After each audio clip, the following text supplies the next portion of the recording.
सो खुदा का शुक्र करते हैं अज के अच्छे समय के वास्ते। जैसा कि तुसी सब जो लोग जानते थे कि पिछले काफ़ी दिनों तो साढ़े इत्थे वाईफाई की काफ़ी समस्या सी और उसकी वजह करके काफ़ी सारे प्रोग्राम तुहाडे तक नहीं पहुँच सके। कुछ प्रोग्राम को असीं रिकॉर्डिंग करने की भी कोशिश की पर कामयाब नहीं हो सके। सो उसके लिए असीं बहुत शर्मिंदा हो, तुहाडे तो माफ़ी चाहुंदे हैं। और खुदा के फजल के नाल कल असीं फिर कंपनी चेंज किया। अज खुदा ने कृपा की कि तुहाडे नाल रूबरू हो सकी। सो प्यारे अजीजो, जैसा कि असीं वचन सीखते आ रहे हैं कि परमेश्वर का सारा भेद मसीह यसू दे विच छुपिया होया है। अगर कोई परमेश्वर नूं जानना चाहुंदा है तो वह यसू मसीह नूं जान लवे। जिन्हें यसू मसीह नूं जान लिया उन्हें पिता परमेश्वर नूं जान लिया। जिहड़ा मसीह यसू नूं नहीं जान सकिया वो पिता परमेश्वर नूं भी कदे जान नहीं सकेगा। सो जैसा कि असीं पिछले दिनों के सीखिया सीगा कि तीन तरह की भगती है। एक शरीरिक भगती है, एक प्राणिक भगती है और एक आत्मिक भगती है।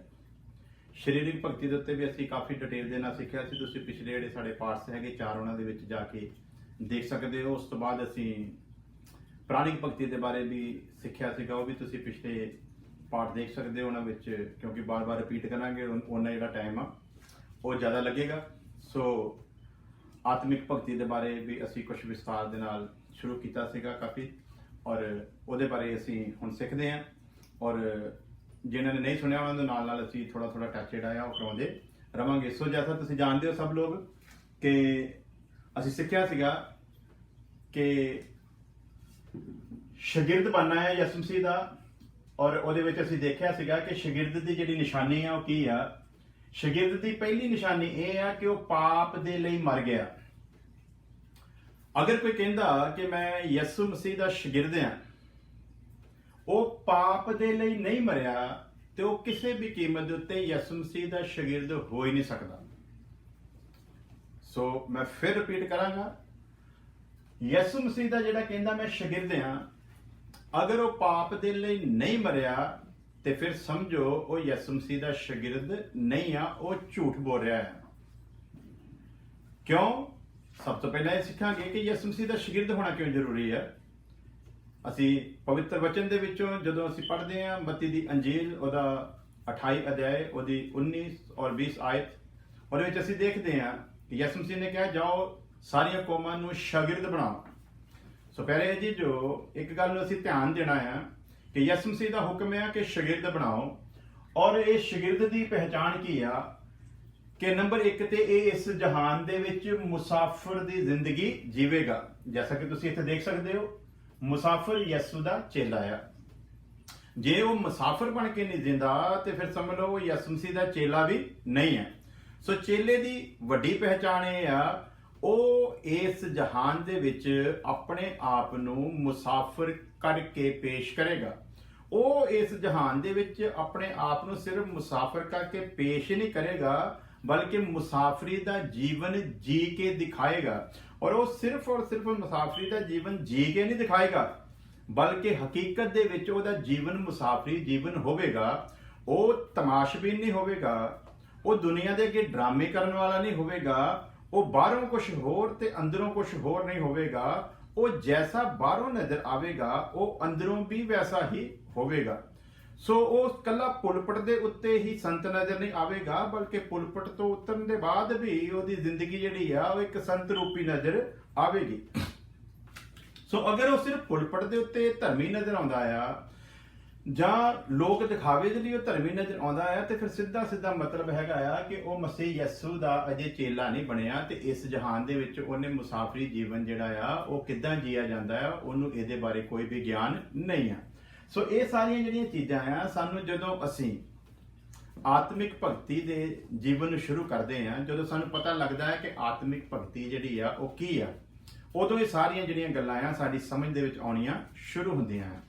सो प्यारे जी जो सब तो पहला जरूरी गल समझनी है, यसू मसीह ने कहा है कौमां नूं शागिर्द बनाओ, क्योंकि जिहड़ी भगती दी गल यसू मसीह ने सामरी औरत दे नाल कीती सीगी, ਉਹ ਗੱਲ ਨੂੰ ਅਸੀਂ ਧਿਆन देवांगे ਕਿ ਯਿਸੂ ਮਸੀਹ ਨੇ ਕਿਹਾ ਸੀ ਇਹ ਬੀਬੀ ਉਹ ਸਮਾਂ ਆਉਂਦਾ ਸਗੋਂ ਹੁਣੇ ਹੀ ਆ ਕਿ ਉਹਦੇ ਸੱਚੇ ਭਗਤ ਆਤਮਾ ਤੇ ਸਚਾਈ ਦੇ ਨਾਲ ਉਹਦੀ ਆਰਾਧਨਾ ਕਰਨਗੇ। ਹਾਲੇਲੂਇਆ। ਸੋ ਅਸੀਂ ਉਸੇ ਗੱਲ ਨੂੰ ਲੈ ਕੇ ਅੱਗੇ ਵਧਾਂਗੇ। ਤੁਸੀਂ ਥੋੜਾ ਉਹਨੂੰ ਲਗਾ ਦੇ ਪੱਖੇ ਨੂੰ, ਗਰਮੀ ਫਿਰ ਹੋ ਜਾਏਗੀ ਤੇ ਮੁਸ਼ਕਿਲ ਹੈ। ਸੋ ਪਹਿਲੇ ਜੀ ਜੋ ਅਸੀਂ ਸਮਝਾਂਗੇ ਕਿ ਯਿਸੂ ਮਸੀਹ ਦਾ ਸ਼ਾਗਿਰਦ ਹੋਣ ਦੀ ਨਿਸ਼ਾਨੀ ਕੀ ਆ ਕਿ ਉਹ ਮੁਸਾਫਰੀ ਜੀਵਨ ਜਿਹੜਾ ਆ ਉਹ ਜੀਵੇਗਾ। ਸੋ ਮੁਸਾਫਰੀ ਜੀਵਨ ਦਾ ਜਿਹੜਾ ਅਰਥ ਆ ਉਹਨੂੰ ਵੀ ਅਸੀਂ ਬਰੀਕੀ ਦੇ ਨਾਲ ਸਮਝਾਂਗੇ। ਇਸ ਜਹਾਨ ਦੇ ਨਾਲ ਮੁਸਾਫਰ ਮੁਹੱਬਤ ਨਹੀਂ ਕਰੇਗਾ। ਮੁਸਾਫਰ ਦਾ ਜੀਵਨ ਦਾ ਮਤਲਬ ਆ ਉਹਨੂੰ ਪਤਾ ਆ ਕਿ ਮੈਂ ਮੁਸਾਫਰ ਆ ਤੇ ਮੈਂ ਵਾਪਸ ਆਪਣੇ ਘਰ ਦੇ ਵਿੱਚ ਜਾਣਾ ਆ, ਤੇ ਜਿਹਨੇ ਵਾਪਸ ਆਪਣੇ ਘਰ ਦੇ ਵਿੱਚ ਜਾਣਾ ਆ ਉਹ ਕਦੇ ਵੀ ਇਸ ਜਹਾਨ ਦੇ ਨਾਲ ਤੇ ਇਸ ਜਹਾਨ ਦੀਆਂ ਚੀਜ਼ਾਂ ਦੇ ਨਾਲ ਆਪਣਾ ਮਨ ਨਹੀਂ ਲਗਾਵੇਗਾ, ਬਲਕਿ ਉਹ ਇਸ ਜਹਾਨ ਦੇ ਵਿੱਚ ਇੱਕ ਮੁਸਾਫਰ ਦੀ ਤਰ੍ਹਾਂ ਆਪਣੇ ਜੀਵਨ ਨੂੰ ਜੀਏਗਾ। ਹਾਲੇਲੂਇਆ। ਸੋ ਜਦੋਂ ਉਹਨੇ ਮੁਸਾਫਰ ਦਾ ਜੀਵਨ ਜੀਣਾ ਆ ਤੇ ਫਿਰ ਉਹਦੇ ਲਈ ਕਾਫੀ ਸਾਰੀਆਂ ਕੰਡੀਸ਼ਨਾਂ ਆ। ਉਹਨਾਂ ਕੰਡੀਸ਼ਨਾਂ ਦੇ ਵਿੱਚ ਸਭ ਤੋਂ ਵੱਡੀ ਕੰਡੀਸ਼ਨ ਜਿਹੜੀ ਅਸੀਂ ਦੇਖਦੇ ਆ, ਇਹਦੀ ਨਿਸ਼ਾਨੀ ਇਹ ਆ ਕਿ ਇਹ ਪਾਪ ਦੇ ਲਈ ਮਰੇਗਾ। ਅਗਰ ਇਹ ਪਾਪ ਦੇ ਲਈ ਮਰਿਆ ਹੋਇਆ ਨਜ਼ਰ ਨਹੀਂ ਆਉਂਦਾ ਤੇ ਫਿਰ ਇਹ ਅਜੇ ਮੁਸਾਫਰ ਨਹੀਂ ਆ। ਮੁਸਾਫਰ ਮਤਲਬ ਇਹ ਯਿਸੂ ਮਸੀਹ ਦਾ ਅਜੇ ਚੇਲਾ ਨਹੀਂ ਆ। ਸਰੀਰ ਦੇ ਲਈ ਵੀ ਇਹਨੇ ਮਰਨਾ ਆ। ਅਗਰ ਇਹ ਸਰੀਰ ਦੇ ਲਈ ਨਹੀਂ ਮਰਿਆ ਤੇ ਫਿਰ ਵੀ ਇਹ ਯਿਸੂ ਮਸੀਹ ਦਾ ਚੇਲਾ ਨਹੀਂ ਆ। ਮੈਂ ਪਿਛਲੇ 4 ਪਾਠ ਦੇ ਵਿੱਚ ਇਹਨੂੰ ਸਮਝਾਇਆ ਸੀ, ਲੇਕਿਨ ਮੈਂ ਚਾਹੁੰਦਾ ਰਿਪੀਟ ਕਰਾਂ ਤਾਂ ਕਿ ਤੁਸੀਂ ਇਹਨੂੰ ਡਿਟੇਲ ਦੇ ਨਾਲ ਸਮਝ ਸਕੋ। ਸੋ ਪਾਪ ਦੇ ਲਈ ਮਰ ਗਿਆ, ਜੈਸਾ ਰੋਮੀਓ ਦੇ ਅਧਿਆਇ 6 ਉਹਦੀ 1 ਤੋਂ ਲੈ ਕੇ 2 ਆਇਤ ਵਿੱਚ ਅਸੀਂ ਪੜ੍ਹਦੇ ਹਾਂ, ਜਿੱਥੇ ਕਿ ਅਸੀਂ ਬਪਤਿਸਮੇ ਦੀ ਵਿਸਥਾਰ ਦੇ ਨਾਲ ਉੱਥੇ ਜਾਣਕਾਰੀ ਸਾਨੂੰ ਮਿਲਦੀ ਆ। ਉਹਦੇ ਦੌਰਾਨ ਇਹਨੇ ਪਾਪ ਦੇ ਲਈ ਮਰਨਾ ਆ। ਜਦੋਂ ਇਹ ਪਾਪ ਦੇ ਲਈ ਇੱਕ ਵਾਰ ਮਰ ਗਿਆ ਤੇ ਫਿਰ ਹੁਣ ਇਹ ਪਾਪ ਦੇ ਲਈ ਜੀਵਨ ਨਹੀਂ ਜੀ ਸਕਦਾ। ਅਗਰ ਇਹ ਅਜੇ ਵੀ ਪਾਪ ਦੇ ਲਈ ਜੀਵਨ ਜਿਉਂਦਾ ਆ ਤੇ ਸਮਝ ਲਓ ਕਿ ਇਹਨੇ ਅਜੇ ਪਾਪ ਤੇ ਜੈ ਪਾਈ ਨਹੀਂ ਆ। ਅਗਰ ਇਹ ਪਾਪ ਦੇ ਲਈ ਅਜੇ ਜਿਉਂਦਾ ਆ ਤੇ ਸਮਝੋ ਫਿਰ ਇਹਦੇ ਪਾਪ ਅਜੇ ਮਾਫ ਹੋਏ ਨਹੀਂ ਆ। ਅਗਰ ਇਹ ਅਜੇ ਵੀ ਪਾਪ ਦੇ ਲਈ ਜਿਉਂਦਾ ਆ ਤੇ ਫਿਰ ਸਮਝੋ ਇਹਨੇ ਅਜੇ ਤੌਬਾ ਕੀਤੀ ਨਹੀਂ ਆ। ਸੋ ਇਹਨੂੰ ਬੁਲਾਇਆ ਇਸ ਕਰਕੇ ਗਿਆ ਆ ਕਿ ਪ੍ਰਭੂ ਯਿਸੂ ਮਸੀਹ ਦੇ ਨਾਮ ਦੇ ਵਿੱਚ ਇਹਦੇ ਪਾਪ ਮਾਫ ਹੋਏ ਆ। ਦੂਸਰੀ ਗੱਲ, ਇਹਨੇ ਪਾਪ ਦੇ ਉੱਤੇ ਹਰ ਦਿਨ ਜੈ ਪਾਉਂਦੇ ਜਾਣਾ ਆ। ਪਾਪ ਦਾ ਹਰ ਉਹ ਕੰਮ ਜਿਹੜਾ ਇਹਨੂੰ ਪਾਪ ਕਰਨ ਦੇ ਲਈ ਮਜਬੂਰ ਕਰੇ, ਉਸ ਹਰੇਕ ਗੱਲ ਨੂੰ ਇਹਨੇ ਗਿਰਾਉਂਦੇ ਜਾਣਾ ਆ। ਹਰ ਉਹ ਖਿਆਲ ਜਿਹੜਾ ਇਹਦੇ ਅੰਦਰ ਪਾਪ ਨੂੰ ਉਕਸਾਉਣ ਦੇ ਲਈ ਆਵੇ, ਉਸ ਖਿਆਲ ਨੂੰ ਬੰਧਨ ਦੇ ਵਿੱਚ ਲਿਆ ਕੇ ਮਸੀਹ ਦਾ ਗੁਲਾਮ ਬਣਾਉਣਾ ਆ। ਅਗਰ ਇਹ ਕੰਮ ਕਰ ਰਿਹਾ ਆ ਤੇ ਫਿਰ ਸੱਚਮੁੱਚ ਇਹ ਯਿਸੂ ਮਸੀਹ ਦਾ ਸ਼ਾਗਿਰਦ ਆ। ਅਗਰ ਇਹ ਕੰਮ ਨਹੀਂ ਕਰ ਰਿਹਾ ਤੇ ਫਿਰ ਇਹ ਯਿਸੂ ਮਸੀਹ ਦਾ ਸ਼ਾਗਿਰਦ ਨਹੀਂ ਹੋ ਸਕਦਾ। ਅੱਜ ਦੁਨੀਆ ਦੇ ਵਿੱਚ ਵਿਸ਼ਵਾਸ ਦੇ ਜੀਵਨ ਦੇ ਉੱਤੇ ਮਸੀਹੀ ਲੋਕਾਂ ਦੇ ਵਿੱਚ ਬਹੁਤ ਜ਼ੋਰ ਦੇ ਨਾਲ ਦੱਸਿਆ ਜਾਂਦਾ ਹੈ ਤੇ ਬਹੁਤ ਜ਼ੋਰ ਦੇ ਨਾਲ ਸਮਝਾਇਆ ਜਾਂਦਾ ਹੈ, ਔਰ ਉਹਨਾਂ ਨੂੰ ਤਰ੍ਹਾਂ ਦੇ ਰੈਫਰੈਂਸ ਦੇ ਕੇ ਸਮਝਾਉਣ ਦੀ ਕੋਸ਼ਿਸ਼ ਕਰਦੇ ਆ। ਜਿਹੜਾ ਵਿਸ਼ਵਾਸ ਕਰੇਗਾ ਉਹ ਬਚਾਇਆ ਜਾਵੇਗਾ। ਵਿਸ਼ਵਾਸ ਕਰਨ ਵਾਲਿਆਂ ਦੇ ਨਾਲ ਇਹ ਨਿਸ਼ਾਨ ਹੋਣਗੇ। ਬਿਨਾਂ ਵਿਸ਼ਵਾਸ ਤੋਂ ਕੋਈ ਪਰਮੇਸ਼ਵਰ ਦੇ ਲਾਗੇ ਨਹੀਂ ਜਾ ਸਕਦਾ। ਬਿਨਾਂ ਵਿਸ਼ਵਾਸ ਤੋਂ ਕੋਈ ਪਰਮੇਸ਼ਵਰ ਨੂੰ ਖੁਸ਼ ਨਹੀਂ ਕਰ ਸਕਦਾ। ਸੋ ਐਸੀਆਂ ਦਲੀਲਾਂ ਵਗੈਰਾ ਦੇ ਕੇ ਉਹ ਇਹ ਦੱਸਣਾ ਚਾਹੁੰਦੇ ਆ ਕਿ ਬਸ ਵਿਸ਼ਵਾਸ ਹੀ ਕਾਫੀ ਹੈ। ਲੇਕਿਨ ਜਿੱਦਾਂ ਮੈਂ ਦੱਸਿਆ ਸੀ ਪਹਿਲਾਂ ਵੀ ਕਿ ਯਾਕੂਬ ਨੇ ਦੱਸ ਦਿੱਤਾ ਆ ਕਿ ਹੇ ਮਨੁੱਖਾ, ਜੇ ਤੂੰ ਵਿਸ਼ਵਾਸ ਕਰਦਾ ਆ ਤੇ ਇਹ ਚੰਗੀ ਗੱਲ ਆ, ਮਾੜੀ ਗੱਲ ਨਹੀਂ ਅਗਰ ਤੂੰ ਵਿਸ਼ਵਾਸ ਕਰਦਾ ਆ। ਪਰ ਇੱਕ ਗੱਲ ਯਾਦ ਰੱਖੋ, ਨਾ ਉਹਨੂੰ ਨਾ ਚਲਾਓ। ਇੱਕ ਗੱਲ ਯਾਦ ਰੱਖੋ, ਕਹਿੰਦਾ ਤੂੰ ਵਿਸ਼ਵਾਸ ਕਰਦਾ ਆ, ਚੰਗੀ ਗੱਲ ਆ। ਨਾਲ ਕਹਿੰਦਾ ਇਹ ਵੀ ਗੱਲ ਚੇਤੇ ਰੱਖ, ਜੇ ਤੂੰ ਵਿਸ਼ਵਾਸ ਕਰਦਾ ਆ ਤੇ ਇਹ ਵੀ ਗੱਲ ਚੇਤੇ ਰੱਖ ਕੇ ਵਿਸ਼ਵਾਸ ਭੂਤ ਵੀ ਕਰਦੇ ਆ। ਔਰ ਜਦੋਂ ਕਿ ਭੂਤ ਵਿਸ਼ਵਾਸ ਕਰਦੇ ਆ ਤੇ ਫਿਰ ਵਿਸ਼ਵਾਸ ਦੀ ਪਰਿਭਾਸ਼ਾ ਨੂੰ ਸਮਝਾਉਂਦਾ ਆ ਕਿ ਵਿਸ਼ਵਾਸ ਭੂਤ ਵੀ ਕਰਦੇ ਆ ਤੇ ਪਰਮੇਸ਼ਵਰ ਤੋਂ ਡਰਦੇ ਤੇ ਕੰਬਦੇ ਵੀ ਆ। ਮਸੀਹ ਦਾ ਖੌਫ ਹੈ ਉਹਨਾਂ ਦੇ ਅੰਦਰ, ਤੇ ਫਿਰ ਤੇਰੇ ਦੇ ਵਿੱਚ ਤੇ ਉਹਨਾਂ ਵਿੱਚ ਭਿੰਨਤਾ ਕੀ ਆ? ਇਸ ਲਈ ਕਹਿੰਦਾ ਵਿਸ਼ਵਾਸ ਜਿਹੜਾ ਆ ਉਹ ਅਮਲਾਂ ਬਿਨਾਂ ਮੁਰਦਾ ਹੈ। ਵਿਸ਼ਵਾਸ ਕਰਮਾਂ ਤੋਂ ਬਿਨਾਂ ਉਹਦੀ ਕੋਈ ਅਹਿਮੀਅਤ ਨਹੀਂ ਆ। ਕਰਮ ਜਿਹੜੇ ਆ ਉਹ ਹੀ ਦੱਸਦੇ ਆ ਕਿ ਸਾਡਾ ਪਰਮੇਸ਼ਵਰ ਦੇ ਉੱਤੇ ਵਿਸ਼ਵਾਸ ਕਿੰਨਾ ਆ। ਇਸ ਆਤਮਿਕ ਭਗਤੀ ਵਾਲੇ ਨੇ ਇਹਨਾਂ ਚੀਜ਼ਾਂ ਦੇ ਦੁਆਰਾ ਹੀ ਦੱਸਣਾ ਆ ਕਿ ਮੇਰਾ ਵਿਸ਼ਵਾਸ ਪਰਮੇਸ਼ਵਰ ਦੇ ਉੱਤੇ ਕਿੰਨਾ ਹੈ। ਵਿਸ਼ਵਾਸ ਦੀਆਂ ਗੱਲਾਂ ਤੇ ਦੁਨੀਆ ਬਹੁਤ ਕਰਦੀ ਆ, ਲੇਕਿਨ ਵਿਸ਼ਵਾਸ ਦਿਖਾਉਣ ਦਾ ਜਦੋਂ ਵੇਲਾ ਆਉਂਦਾ ਆ ਉਦੋਂ ਅਸੀਂ ਫੇਲ ਹੋ ਜਾਂਦੇ ਆ। ਸੋ ਪਿਆਰੇ ਅਜੀ ਜੋ ਯਾਦ ਰੱਖਣਾ, ਇਹ ਪਾਪ ਦੇ ਲਈ ਮਰ ਗਿਆ ਆ ਤੇ ਸਮਝ ਜੋ ਇਹ ਯਿਸੂ ਮਸੀਹ ਦਾ ਚੇਲਾ ਆ। ਇਹ ਪਾਪ ਦੇ ਲਈ ਮਰੇਗਾ ਤਾਂ ਹੀ ਮੁਸਾਫਿਰ ਦਾ ਜੀਵਨ ਜੀ ਸਕਦਾ ਹੈ। ਜੇ ਪਾਪ ਦੇ ਲਈ ਮਰਿਆ ਨਹੀਂ ਤੇ ਫਿਰ ਇਹਨੂੰ ਇਸ ਜਹਾਨ ਦੇ ਨਾਲ ਮੁਹੱਬਤ ਹੋਵੇਗੀ। ਇਸ ਜਹਾਨ ਦੇ ਨਾਲ ਮੁਹੱਬਤ ਹੀ ਇਹ ਦੱਸਦੀ ਹੈ ਕਿ ਯਿਸੂ ਮਸੀਹ ਦਾ ਚੇਲਾ ਨਹੀਂ ਹੈ, ਕਿਉਂਕਿ ਵਚਨ ਦੱਸਦਾ ਹੈ ਯਾਕੂਬ 4:4 ਦੇ ਵਿੱਚ, ਜਿਹੜਾ ਇਸ ਸੰਸਾਰ ਦੇ ਨਾਲ ਮੁਹੱਬਤ ਕਰਦਾ ਹੈ ਉਹ ਪਰਮੇਸ਼ਵਰ ਦਾ ਦੁਸ਼ਮਣ ਹੈ। ਸੋ ਹੁਣ ਸੰਸਾਰ ਦੇ ਨਾਲ ਮੁਹੱਬਤ ਕਰਨ ਦੀ ਹੈ, ਕਈ ਲੋਕ ਕਈ ਪਹਿਲੂਆਂ ਦੇ ਵਿੱਚ ਚਲੇ ਜਾਣਗੇ, ਲੇਕਿਨ ਮੈਂ ਜ਼ਿਆਦਾ ਪਹਿਲੂਆਂ ਦੇ ਵਿੱਚ ਜਾਣਾ ਨਹੀਂ ਚਾਹੁੰਦਾ, ਕਿਉਂਕਿ ਜਿਹੜੀ ਗੱਲ ਮੈਂ ਕਹਿ ਰਿਹਾ ਤੁਸੀਂ ਅੱਛੀ ਤਰ੍ਹਾਂ ਸਮਝ ਰਹੇ ਹੋਵੋਗੇ ਕਿ ਮੈਂ ਕਿਸ ਚੀਜ਼ ਨੂੰ ਆਧਾਰ ਬਣ ਕੇ ਗੱਲ ਕਰ ਰਿਹਾ ਹਾਂ। ਸੰਸਾਰ ਦੇ ਨਾਲ ਮਤਲਬ ਨਫ਼ਰਤ ਕਰਨਾ ਜਾਂ ਮੁਹੱਬਤ ਕਰਨ ਦਾ ਮਤਲਬ ਇਹ ਨਹੀਂ ਹੈ ਕਿ ਅਸੀਂ ਸੰਸਾਰ ਦੇ ਲੋਕਾਂ ਦੇ ਨਾਲ ਹੀ ਨਫ਼ਰਤ ਕਰਨੀ ਸ਼ੁਰੂ ਕਰ ਦਈਏ ਜਾਂ ਸੰਸਾਰ ਦੇ ਲੋਕਾਂ ਦੇ ਨਾਲ ਮੁਹੱਬਤ ਨਾ ਕਰੀਏ। ਸੰਸਾਰ ਦੇ ਵਿੱਚ ਜੋ ਕੁਝ ਆਉਂਦਾ ਤੁਸੀਂ ਸਭ ਲੋਕ ਗਿਆਨੀ ਹੋ, ਸਮਝਦੇ ਹੋ। ਮੈਂ ਤੁਹਾਨੂੰ ਇਹ ਨਹੀਂ ਕਹਾਂਗਾ ਕਿ ਤੁਸੀਂ ਦੁੱਧ ਪੀਂਦੇ ਬੱਚੇ ਹੋ, ਜੇ ਤੁਹਾਨੂੰ ਵਚਨ ਦਾ ਗਿਆਨ ਨਹੀਂ ਹੈ ਜਾਂ ਵਚਨ ਦੀ ਸਮਝ ਨਹੀਂ ਹੈ। ਤੁਸੀਂ ਸਭ ਕੁਝ ਚੰਗੀ ਤਰ੍ਹਾਂ ਜਾਣਦੇ ਹੋ, ਇਸ ਕਰਕੇ ਤੁਹਾਨੂੰ ਜ਼ਿਆਦਾ ਸਮਝਾਉਣ ਦੀ ਜ਼ਰੂਰਤ ਨਹੀਂ। ਔਰ ਮੈਂ ਸਮਝਦਾ ਤੁਸੀਂ ਮੇਰੇ ਨਾਲੋਂ ਜ਼ਿਆਦਾ ਸਮਝਦਾਰ ਹੋ, ਜ਼ਿਆਦਾ ਸਮਝ ਰੱਖਦੇ ਹੋ, ਔਰ ਤੁਹਾਡੇ ਕੋਲ ਇੰਨੀ ਵੀ ਸਮਝ ਆਏਗੀ ਕਿ ਤੁਸੀਂ ਮੈਨੂੰ ਵੀ ਕੁਝ ਸਿਖਾ ਸਕਦੇ ਹੋ, ਔਰ ਮੈਂ ਹਮੇਸ਼ਾ ਸਿੱਖਣ ਦੇ ਲਈ ਤਿਆਰ ਹਾਂ। ਸੋ ਤੁਸੀਂ ਸਮਝੋ ਇਸ ਗੱਲ ਨੂੰ ਜੋ ਅਸੀਂ ਸਮਝਾਉਣ ਦੀ ਕੋਸ਼ਿਸ਼ ਕਰ ਰਹੇ ਹਾਂ ਕਿ ਇਹ ਜਿਹੜਾ ਪਾਪ ਦੇ ਲਈ ਮਰ ਗਿਆ ਨਾ, ਇਹ ਹੁਣ ਪਾਪ ਦੇ ਲਈ ਜੀ ਨਹੀਂ ਸਕਦਾ। ਇਹ ਜਿਹੜਾ ਪਾਪ ਦੇ ਲਈ ਮਰ ਗਿਆ ਆ, ਇਹ ਸੰਸਾਰ ਦੇ ਨਾਲ ਮੁਹੱਬਤ ਕਰਦਾ ਸੀ, ਇਸ ਕਰਕੇ ਪਾਪ ਕਰਦਾ ਸੀ।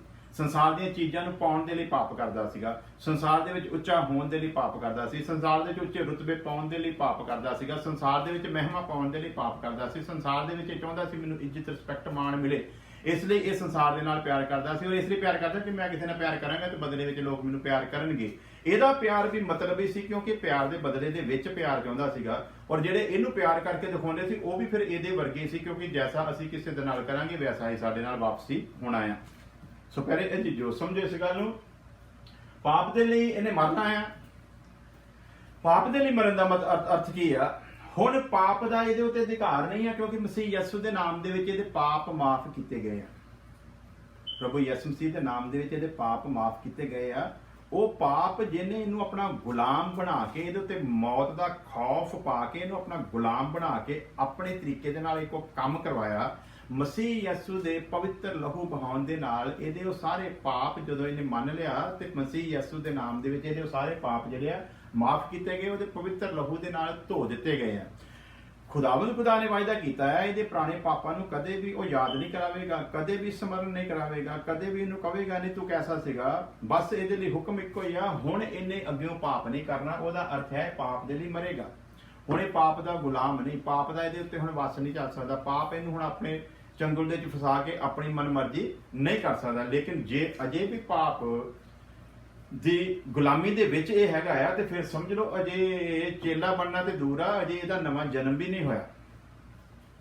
ਤੇ ਜੇ ਇਹਦਾ ਨਵਾਂ ਜਨਮ ਨਹੀਂ ਹੋਇਆ ਤੇ ਯਿਸੂ ਮਸੀਹ ਨੇ ਨਿਕੋਦੇਮਸ ਨੂੰ ਸਾਫ਼ ਕਹਿ ਦਿੱਤਾ ਸੀ, ਯੋਹਨਾ 3 ਅਧਿਆਇ ਦੇ ਵਿੱਚ ਅਸੀਂ ਪੜ੍ਹਦੇ ਹਾਂ ਕਿ ਉਹਨੇ ਆ ਕੇ ਕਿਹਾ ਸੀਗਾ, ਤੇ ਯਿਸੂ ਮਸੀਹ ਨੇ ਉਹਨੂੰ ਜਵਾਬ ਵਿੱਚ ਕੀ ਕਿਹਾ ਸੀਗਾ, ਅਸੀਂ ਸਾਰੇ ਲੋਕ ਜਾਣਦੇ। ਯਿਸੂ ਮਸੀਹ ਨੇ ਕਿਹਾ ਕਿ ਜਿੰਨੀ ਦੇਰ ਤੱਕ ਕੋਈ ਨਵੇਂ ਸਿਰੇ ਤੋਂ ਪੈਦਾ ਨਾ ਹੋਵੇ ਤੇ ਸਵਰਗ ਦੇ ਰਾਜ ਨੂੰ ਦੇਖ ਨਹੀਂ ਸਕਦਾ।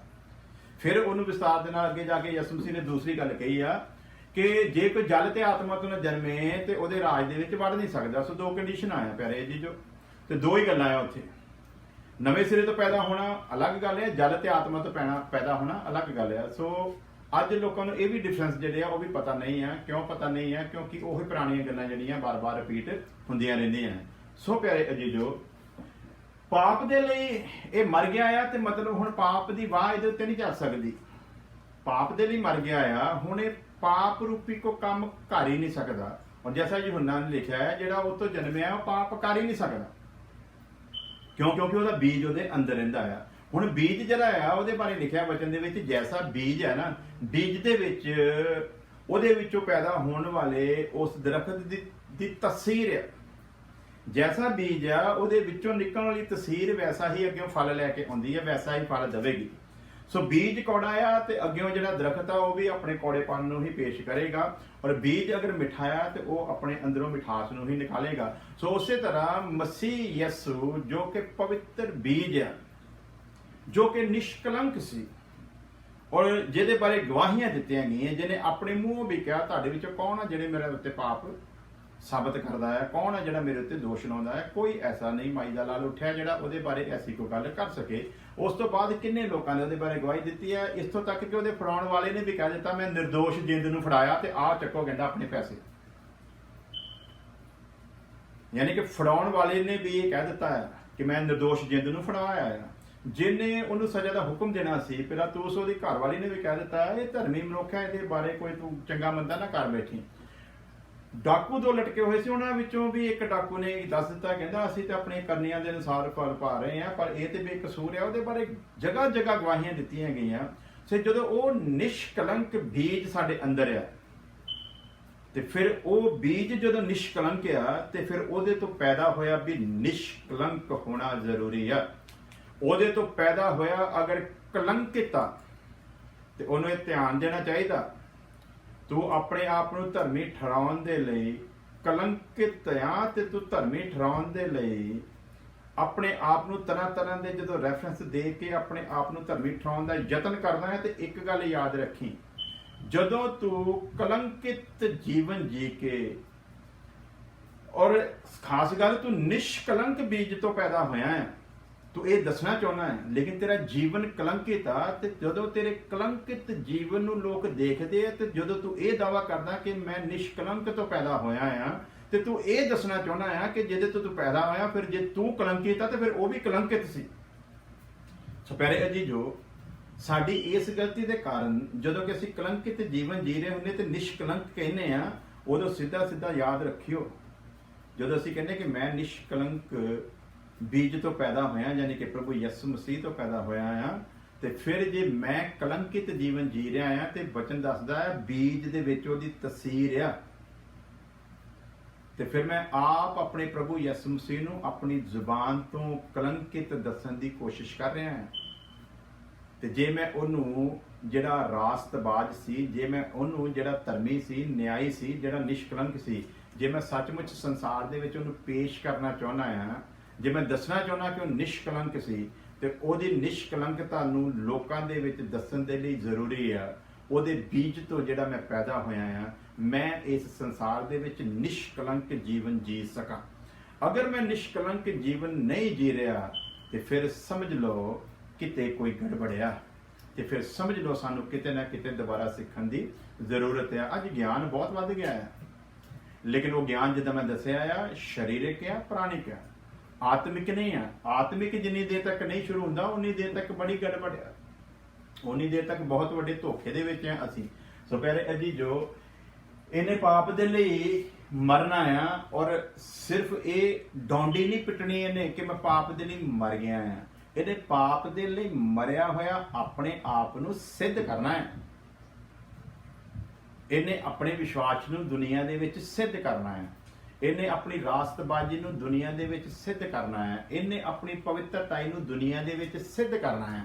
ਇਹਦੀਆਂ ਗੱਲਾਂ ਦੇ ਨਾਲ ਨਹੀਂ, ਕਿਉਂਕਿ ਗੱਲਾਂ ਕਰਨ ਵਾਲੇ ਤੇ ਬਹੁਤ ਨੇ, ਇਹਨੇ ਗੱਲਾਂ ਦੇ ਨਾਲ ਨਹੀਂ ਬਲਕਿ ਕਰਨੀਆਂ ਤੋਂ, ਆਪਣੇ ਜੀਵਨ ਤੋਂ ਲੋਕਾਂ ਦੇ ਵਿੱਚ ਇਹ ਦੱਸਣਾ ਹੈ, ਮੈਂ ਉਸ ਨਿਸ਼ਕਲੰਕ ਬੀਜ ਤੋਂ ਹਾਂ, ਔਰ ਉਹਦੇ ਕਰਮ ਦੱਸਣਗੇ।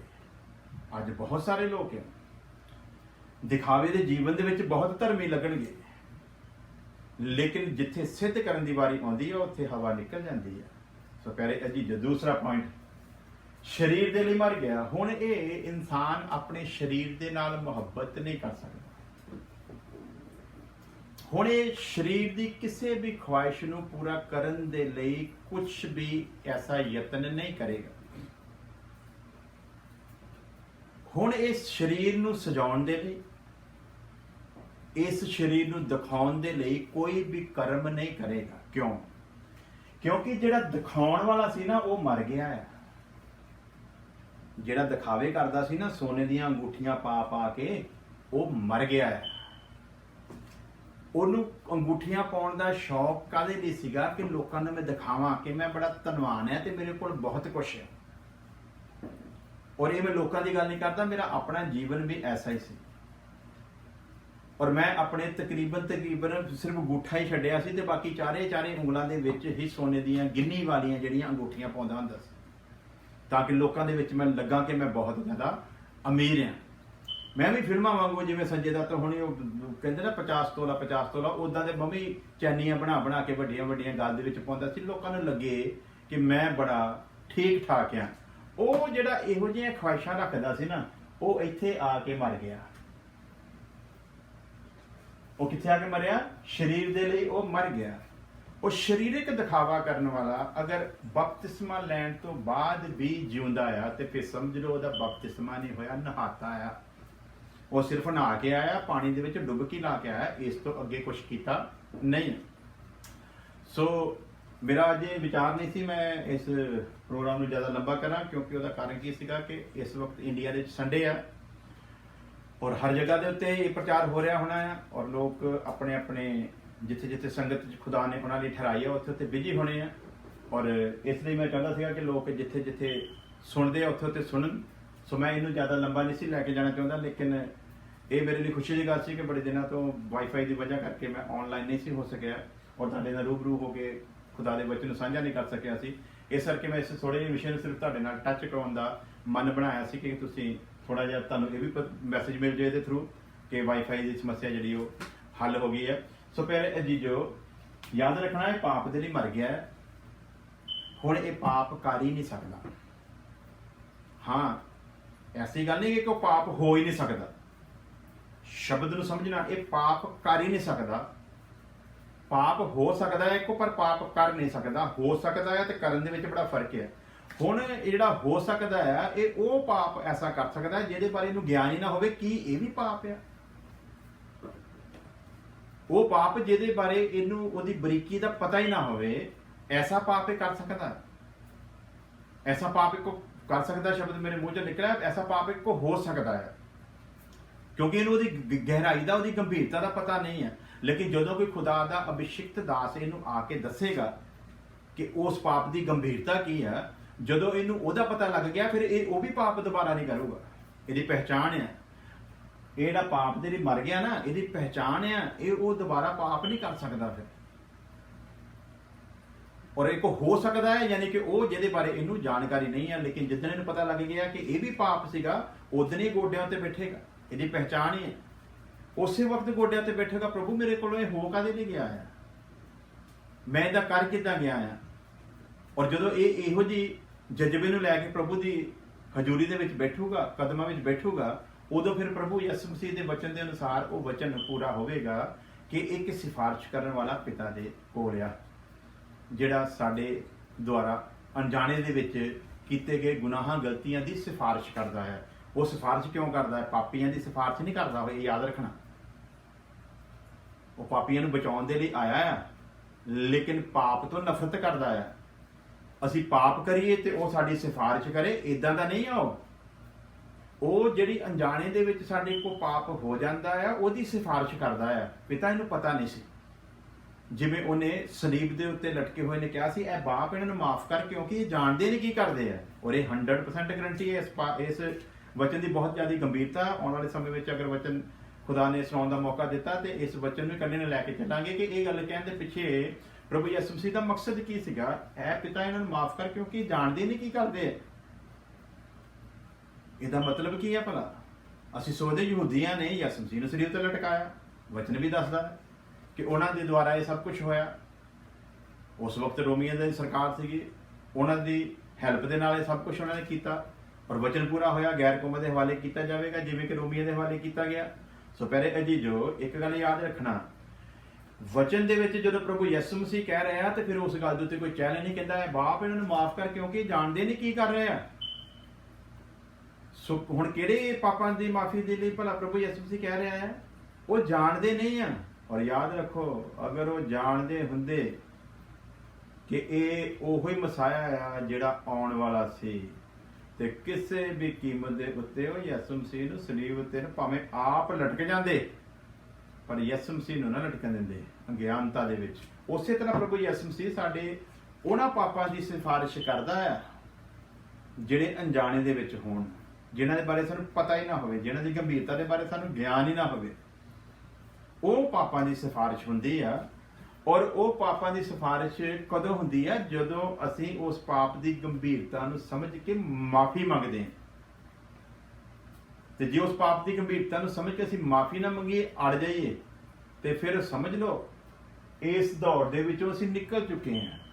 ਤੇ ਫਿਰ ਜੋ ਇਸ ਦੌੜ ਚੋਂ ਨਿਕਲ ਚੁੱਕੇ ਤਾਂ ਅਸੀਂ ਆਤਮਾ ਤੇ ਸੱਚਾਈ ਦੀ ਭਗਤੀ ਫਿਰ ਕਦੇ ਵੀ ਕਰ ਨਹੀਂ ਸਕਦੇ। ਸੋ ਆਤਮਾ ਤੇ ਸੱਚਾਈ ਦੀ ਭਗਤੀ ਕਰਨ ਵਾਲੇ ਦਾ ਚਿੰਨ੍ਹ ਕੀ ਆ, ਨਿਸ਼ਾਨ ਕੀ ਆ? ਸਭ ਤੋਂ ਵੱਡਾ ਕਿ ਜਦੋਂ ਵੀ ਉਹਨੂੰ ਪਾਪ ਦੀ ਗੰਭੀਰਤਾ ਦਾ ਪਤਾ ਚੱਲੇਗਾ ਕਿ ਇਹ ਵੀ ਪਾਪ ਸੀ, ਉਹ ਉਹਦੇ ਤੋਂ ਬਹੁਤ ਦੁਖੀ ਹੋਵੇਗਾ।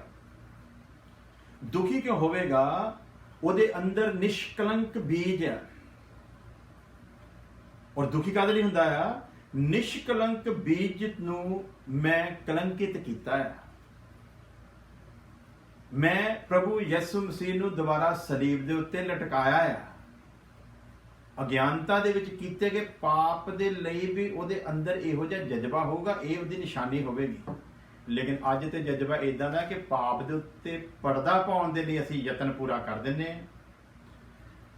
ਪਾਪ ਦੇ ਉੱਤੇ ਪਰਦਾ ਪਾਉਣ ਦੇ ਲਈ ਅਸੀਂ ਵਚਨ ਨੂੰ ਤੋੜ ਮਰੋੜ ਦਿੰਦੇ ਹਾਂ।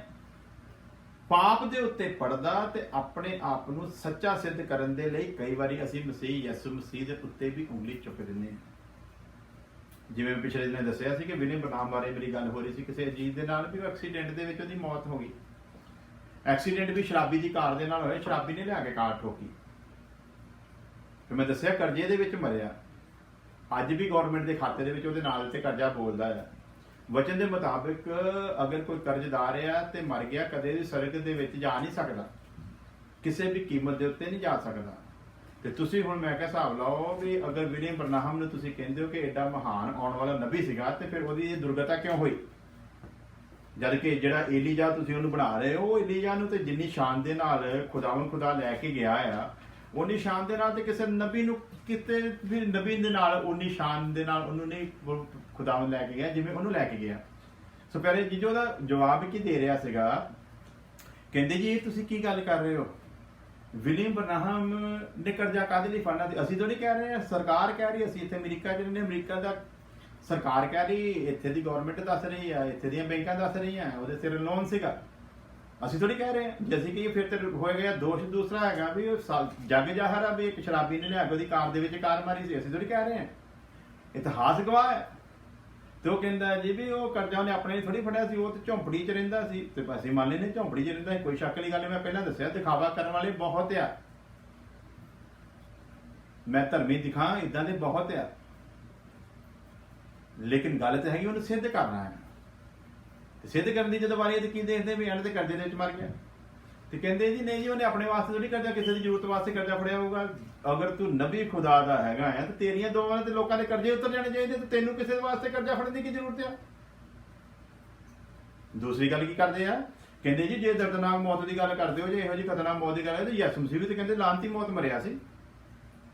ਇੱਕ ਤੁੱਛ ਇਨਸਾਨ ਨੂੰ ਇੱਜ਼ਤ ਦੇਣ ਦੇ ਵਾਸਤੇ, ਇੱਕ ਤੁੱਛ ਇਨਸਾਨ ਨੂੰ, ਮਿੱਟੀ ਦੇ ਮਾਧਵ ਨੂੰ ਉੱਚਾ ਕਰਨ ਦੇ ਵਾਸਤੇ ਉਹਦੀ ਤੁਲਨਾ ਕਰਕੇ ਪ੍ਰਭੂ ਯਿਸੂ ਮਸੀਹ ਨੂੰ ਕਿੰਨਾ ਨੀਚੇ ਲੈ ਆਂਦਾ। ਇੱਥੋਂ ਪਤਾ ਲੱਗਦਾ ਇਹਨਾਂ 'ਚ ਕਿੰਨੀ ਕੁ ਧਾਰਮਿਕਤਾ ਹੈ, ਕਿੰਨੀ ਕੁ ਪਵਿੱਤਰਤਾ ਹੈ, ਕਿੰਨਾ ਕੁ ਸਿੱਧ ਲੋਕ ਹੈ, ਕਿੰਨਾ ਕੁ ਇਹਨਾਂ ਦਾ ਵਿਲੀਅਮ ਬਰਨਾਹਮ ਸਿੱਧ ਸੀਗਾ। ਇੱਥੋਂ ਪਤਾ ਲੱਗਦਾ ਆ ਜਦੋਂ ਇਹੋ ਜਿਹੇ ਇਨਸਾਨ ਦੀ ਤੁਲਨਾ ਅਸੀਂ ਕਿਹਨਾਂ ਕਰਦੇ ਹਾਂ? ਪ੍ਰਭੂ ਯਿਸੂ ਮਸੀਹ ਦੇ ਨਾਲ।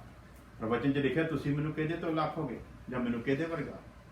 ਸੋ ਇੱਥੋਂ ਅਗਿਆਨਤਾ ਦਾ ਪਤਾ ਲੱਗ ਜਾਂਦਾ ਹੈ। ਸੋ ਪਿਆਰੇ ਅਜੀਜ਼ੋ, ਨੰਬਰ 1 ਪਾਪ ਦੇ ਲਈ ਮਰੇ ਹੋ ਤੇ ਫਿਰ ਯਿਸੂ ਮਸੀਹ ਦੇ ਚੇਲੇ ਹੋ। ਜੇ ਯਿਸੂ ਮਸੀਹ ਦੇ ਚੇਲੇ ਹੋ, ਜੀਵਨ ਮੁਸਾਫਰੀ ਦਾ ਆ, ਜੀਵਨ ਮੁਸਾਫਰੀ ਦਾ ਆ, ਫਿਰ ਉਸ ਜੀਵਨ ਦੇ ਅਧਿਕਾਰੀ ਆ।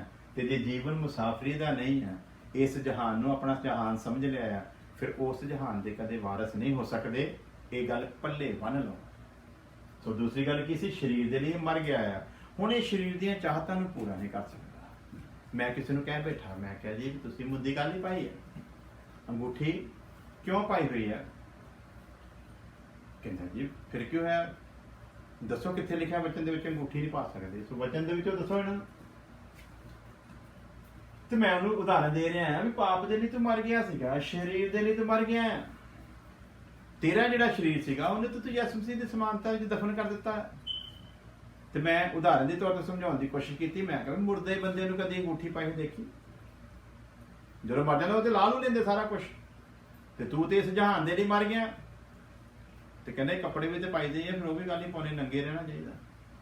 ਜਵਾਬ ਦੇਖੋ, ਬੱਚਨ ਨੂੰ ਤੋੜਨ ਮਰੋੜਨ ਦੇ ਲਈ ਇਹਨਾਂ ਦਾ ਜਵਾਬ ਦੇਖੋ। ਔਰ ਵਚਨ ਦੇ ਵਿੱਚ ਇਹ ਜਵਾਬ ਵੀ ਲਿਖਿਆ ਹੋਇਆ, ਪਰਮੇਸ਼ਵਰ ਨੇ ਬਾਗੇ ਅਦਨ ਚੋਂ ਕੱਢਣ ਤੋਂ ਪਹਿਲਾਂ ਉਹਨੂੰ ਵਸਤਰ ਪਹਿਨਾ ਕੇ ਭੇਜਿਆ ਸੀ। ਫਿਰ ਇੱਥੇ ਵੀ ਜੋ ਅੱਗੇ ਬਹਿਸ ਜਿੱਦਾਂ ਲਿਖਿਆ ਨਾ, ਪੁਲਿਸ ਨੇ ਕਿਹਾ ਵੀ ਇਹਨਾਂ ਨੂੰ ਵਾਦਾਂ ਵਿਵਾਦਾਂ ਦੀ ਬਿਮਾਰੀ ਲੱਗੀ ਹੋਈ ਹੈ। ਉੱਥੇ ਬਹਿਸ ਕਰਦੇ ਕਹਿੰਦੇ ਉਹਨੇ ਤੇ ਚਮੜੇ ਦੇ ਪਵਾ ਕੇ ਭੇਜਿਆ, ਵੀ ਚਮੜੇ ਦੇ ਪਾਉਣੇ ਚਾਹੀਦੇ ਆ।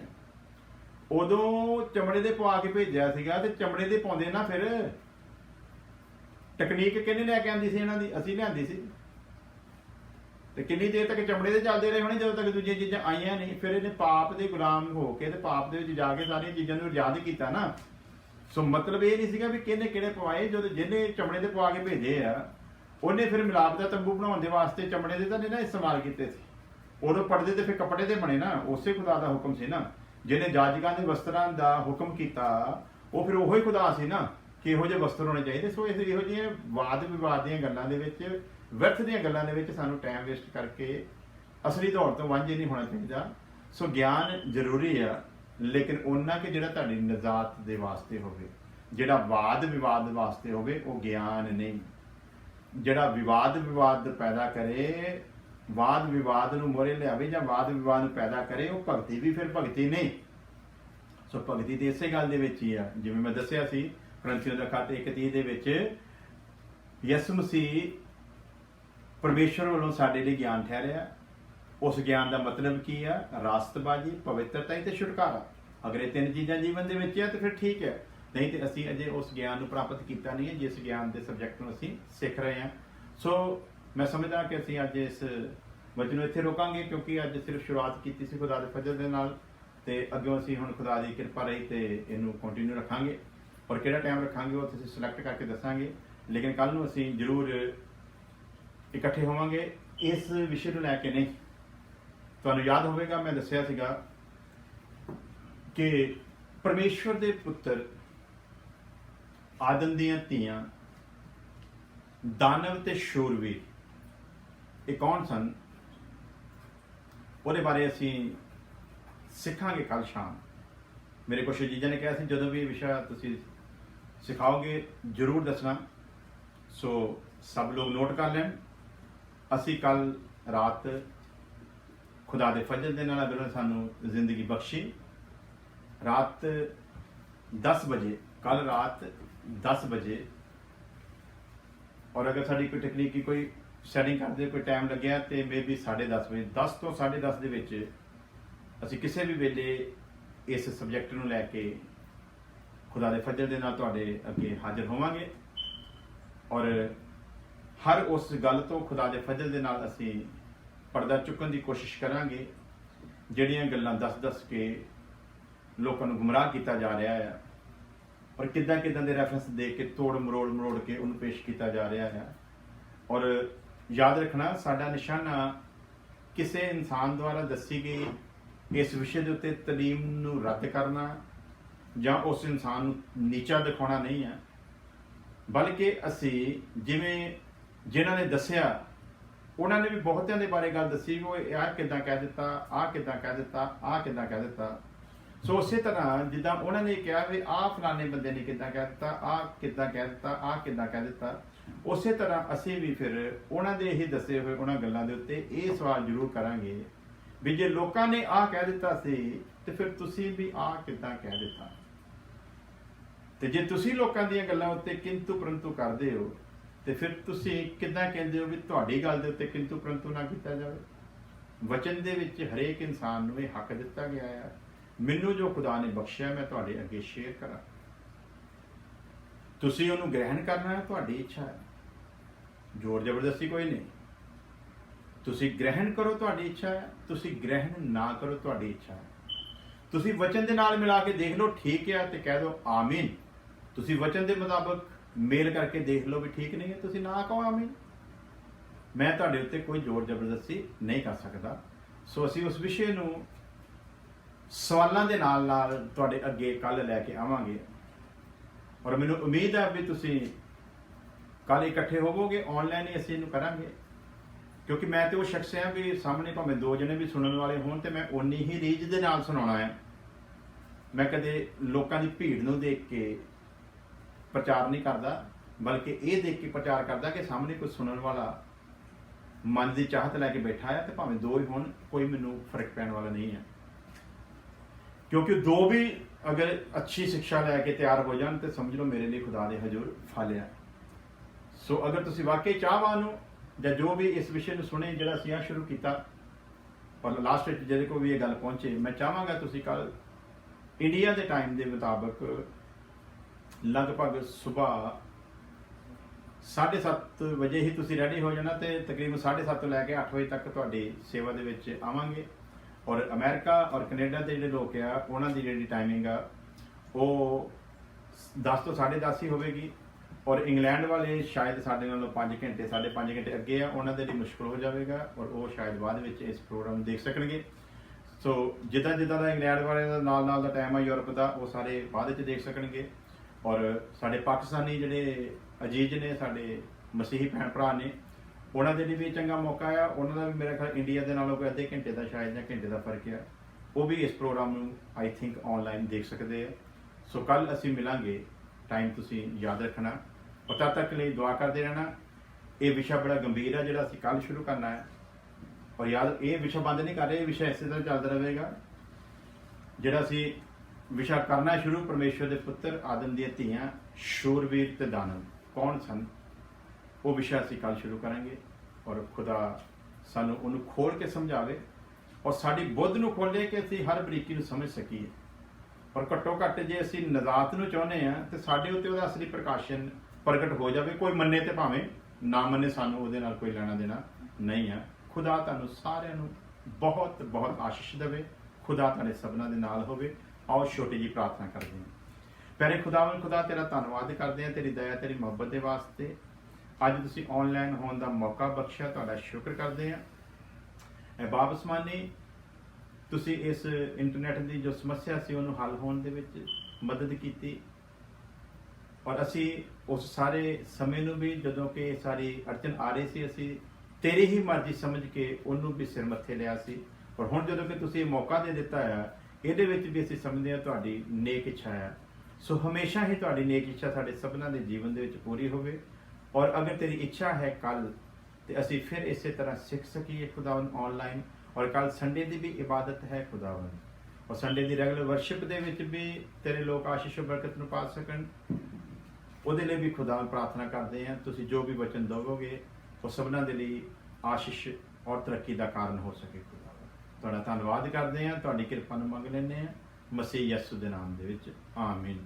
हुण साडे खुदा यसू मसीह दा फजल, खुदा बाप की मुहब्बत, पाक रूह दी संगत हुण तो लैके हमेशा तक वो तमाम लोगों के नाल बनी रहे आमीन। सो प्यारे अजीजो, असीं जिहड़ी आखिरी गल करन लगे हैं, कल संडे की रेगुलर जिहड़ी इबादत है वो अमेरिका के टाइम 12 बजे शुरू करांगे।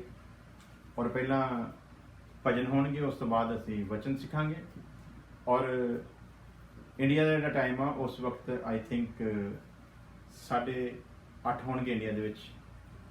और सब लोग प्रभु यसू मसीह के नाम दे विच उन्हां दा वेलकम है। और तुसीं आ सकते हो, साडे नाल संगति कर सकते हो ऑनलाइन और खुदा दे वचन सीख सकते हो। दुआ दे विच याद रखना, सब नूं जय मसीह।